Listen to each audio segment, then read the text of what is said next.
Hello, this is going to be a hyper-abridged version of 40k's lore. I'm going to get so many things inaccurate, and I know that. And by inaccurate, I mean I'm not going to be able to expand on them. Basically, in the beginning, there was the Catan and space frogs, known as the Old Ones.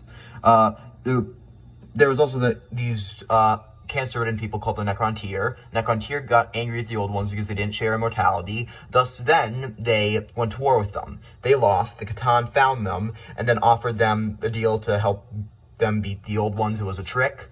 The Catan ate the souls of all the Necrons and turned them into metal, like the Canoptic unit here, but this is the AI by technicality. Then, after they basically went on a genocide against the Old Ones. The Old Ones created the Eldar and the Orcs, two of the more major factions, to help fight against the Necrons, and also a few other things, but those died out or were destroyed by the Necrons.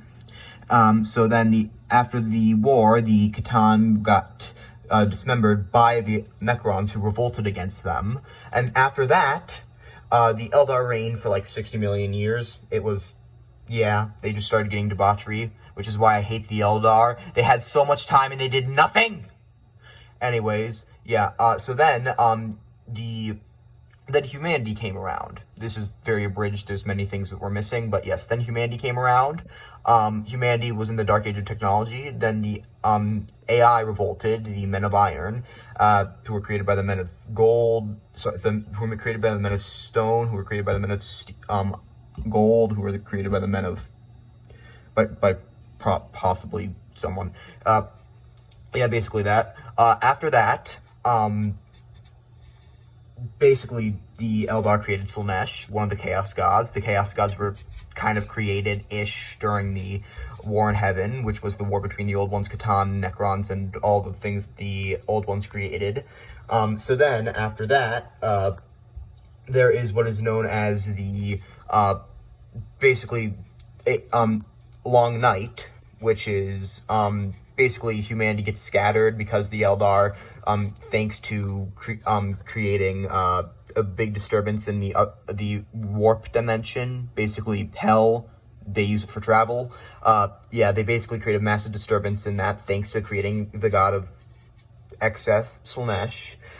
Then the Emperor arises, who has been around since the beginning of humanity, but chose now to act. He conquers Terra, which is Earth, and then goes on a great crusade. He also created 20 god sons, or technically 18, or 21 by technicality, because there's Alpharius and Omegon, which is 2, and then there's 20 there's 20 Alpharius and Omegon, so by technicality 21, but it doesn't matter.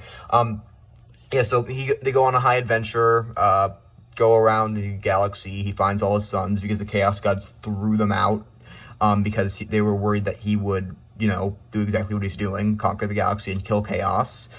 So then they eventually, after a long while, his favored son, possibly favored, we don't actually know, Horus, falls to Chaos, because of a fuck named Erebus, who caused every problem since, the Horus Heresy, which we were about to talk about.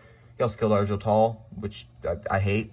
We don't need to talk about that right now. This is hyper-abridged. So, after that, the Horus Heresy commences. Horus fights the Emperor after a bunch of people die. Ferrus Manus, one of the Emperor's sons, dies. Alpharius dies, not Omegon. Alpharius changed his name to Omegon, and Omegon changed his name to Alpharius. So, technically, Omegon died, but it was actually Alpharius, but it was actually Omegon. Very confusing, I know. He was the traitor, we think.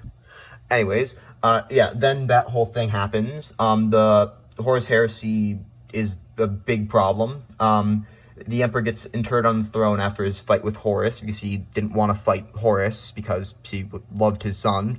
Or the new lore, which is that he did the exact same thing, except it made it look a lot more dramatic.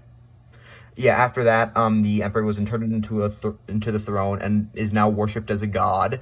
Fast forward 10,000 years, or 30,000, because the calendar system is fucked. You get, what we have today, Warhammer 40k. The Emperor's sons had all disappeared until Rabute Gilliman got woken up by the Eldar with the help of Belisarius Cawl, a major character for the Mechanicus, which is a part of the Imperium, which is the thing the Emperor reigns over. And then Lionel Johnson just recently came back. That was the lore so abridged, I think I just gave some of my fellow lore fans aneurysms.